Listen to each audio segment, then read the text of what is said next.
టాటరా classic రెటినాలకు world class treatment ఇప్పుడు మన భీరంగూడలో American laser eye hospitals.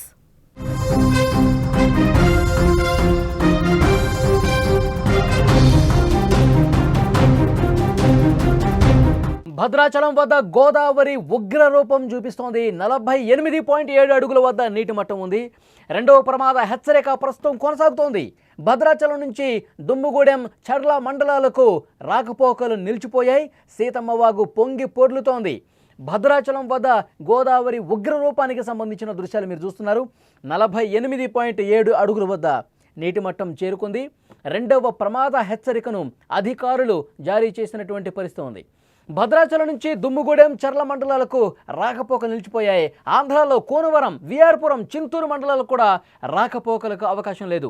Dummugudem మండలంలోని పర్ణశాల రామాలయ సమీపంలో సీతమ్మ వాగు పొంగటంతో స్వామివారి నారచీరల ప్రాంతం, సీతమ్మ విగ్రహం, స్వామివారి సింహాసనం అన్నీ కూడా నీట మునిగిన దృశ్యాలు కనిపిస్తూ ఉన్నాయి. ఒక్కసారి విజువల్స్ చూస్తుంటే అర్థమవుతోంది పూర్తిగా అక్కడ ఎంత ఉధృత రూపం దాల్చిందో. గోదావరి ఉగ్ర రూపానికి సంబంధించిన దృశ్యం పూర్తిగా అక్కడ లోతట్టు ప్రాంతం అనేది మునిగిపోయినటువంటి పరిస్థితి కనిపిస్తుంది. పర్ణశాల, తర్వాత సీతమ్మ వాగు, నారచీరల ప్రాంతం అంతా కూడా నీట మునిగినటువంటి సిచ్యువేషన్ చూస్తూ ఉన్నాం.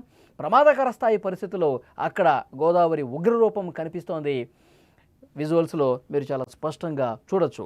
అక్కడి నుంచి మరింత ఇన్ఫర్మేషన్ మనం తెలుసుకునే ప్రయత్నం చేద్దాం. మా ప్రతినిధి నాగరాజు సిద్ధంగా ఉన్నారు. నాగరాజు, అక్కడ ఈ వరద ప్రవాహాన్ని, గోదావరి ఉగ్ర రూపాన్ని చూసిన తర్వాత అధికారులు ఏం చెప్తా ఉన్నారు? లేటెస్ట్ ఇన్ఫర్మేషన్ ఇవ్వండి.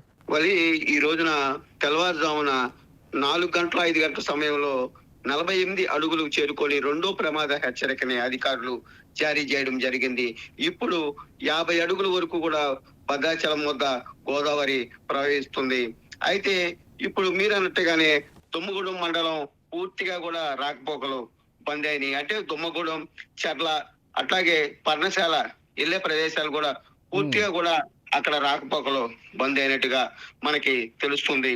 అయితే తూర్పాక అంటే దుమ్మగూడెంకి వెళ్ళే దారిలో తూర్పాక దగ్గర డైవర్షన్ మీద కూడా వాటర్, రోడ్డు డైవర్షన్ చేశారు. అక్కడ ఆ రోడ్డు మీద కూడా వాటర్ రావడం జరిగింది. ఇదే తరుణంలో గంగోలు, బుర్రవేముల గ్రామాల మధ్య కూడా రాకపోకలు అక్కడ నిలిచిపోవడం జరిగింది. సున్నబట్టి, బైరాగులపాడు గ్రామాల మధ్య కూడా రాకపోకలు పూర్తిగా కూడా నిలిచిపోయినాయి. అలాగే పర్ణశాల, సీతమ్మ తల్లి నారచీరల ప్రదేశం పూర్తిగా కూడా ముంపుకి గురైందని చెప్పాలి. అయితే ఇదే సందర్భంలో భద్రాచలం పట్టణాన్ని మనం ఒకసారి పరిశీలిస్తే, భద్రాచలం పట్టణంలో ఏదైతే స్థానాల రేవు ఉందో, స్థానాల రేవు దగ్గరికి భక్తుల్ని ఎవరి కూడా వెళ్ళనివ్వకుండా అక్కడ అధికారులు అక్కడికి ఎవరిని స్థానాలకి వెళ్ళనివ్వకుండా ఆపుతున్నారు.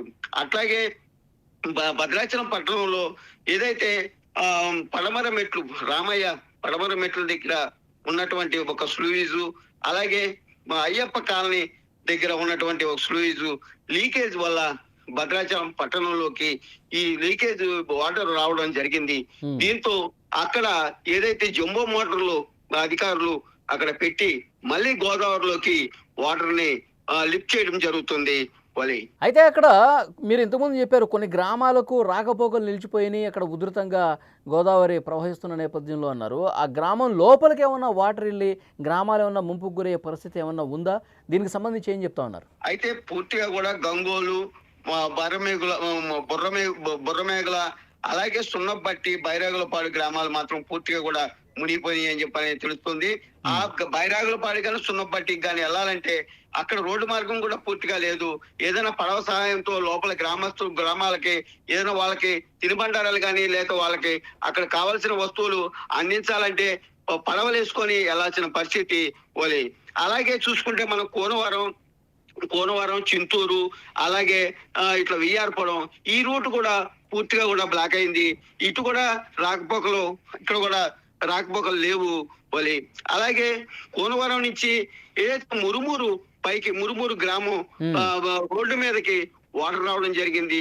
అలాగే పూర్తిగా కూడా భద్రాచలం ఇటు చింతూరేపు, ఆంధ్రప్రదేశ్ చింతూరేపు, అట్లాగే పర్ణశాల, చర్ల వైపు ఇది కూడా పూర్తిగా కూడా రోడ్డు బ్లాక్ అయిందని చెప్పాలి.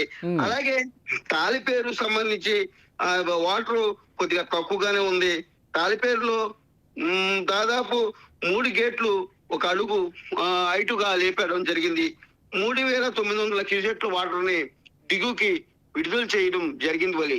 ఓకే, అయితే నాగరాజు ఈ ఉధృతి ఇంకా పెరిగే అవకాశం ఉందా? గంట గంటకు ఇంకేమన్నా వరద కొనసాగే అవకాశం ఉందా? అంతగా పెరిగే అవకాశమే ఉందంటున్నారా, లేకపోతే తగ్గుముఖం పడుతుందా? ఏమంటున్నారు అధికారులు? అయితే ఇప్పుడు ప్రజెంట్ భద్రాచలం వద్ద గోదావరి 50 అడుగులకి చేరుకోవడం జరిగింది.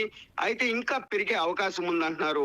2 అడుగులు చేరుకుంటే 2 అడుగులు పెరిగితే మాత్రం 53 అడుగులకి చేరుకొని 3వ ప్రమాద హెచ్చరికని అధికారులు జారీ చేసే అవకాశాలు ఉన్నాయి. అయితే 2 అడుగులు 3వ ప్రమాద హెచ్చరిక చెరువులో దగ్గరలోకి వచ్చి మళ్ళా బ్యాక్ అవుతుందని చెప్పని అధికారులు చెప్పడం జరుగుతుంది. అయితే ఇక్కడ ఏదైతే పునరావాస కేంద్రాలు కానీ ఇక్కడ జిల్లా కలెక్టర్ జితేష్ వి పాటిల్ ఆధ్వర్యంలో, ఇక్కడ సబ్ కలెక్టర్ ఆధ్వర్యంలో ఇక్కడ ఎవరికి కూడా ఎటువంటి ఇబ్బంది జరగకోకుండా అన్ని ఏర్పాట్లు కూడా చేస్తున్నారు.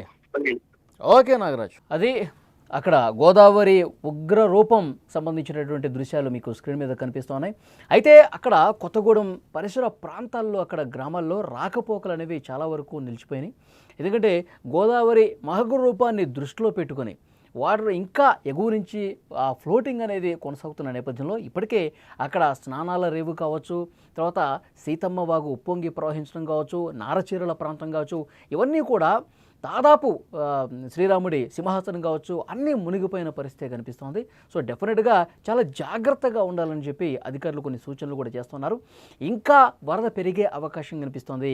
53 అడుగుల వరకు వెళ్ళే ప్రమాదం కూడా లేకపోలేదు. కాబట్టి అత్యంత జాగ్రత్తగా ఉండాల్సిన అవసరం ఉందని చెప్పి అధికారులు చెప్తున్నారు. ఎప్పటికప్పుడు వస్తున్నటువంటి వరదను అంచనా వేస్తూ అధికారులు చాలా నిశితంగా పరిశీలిస్తున్నటువంటి పరిస్థితి ఉంది.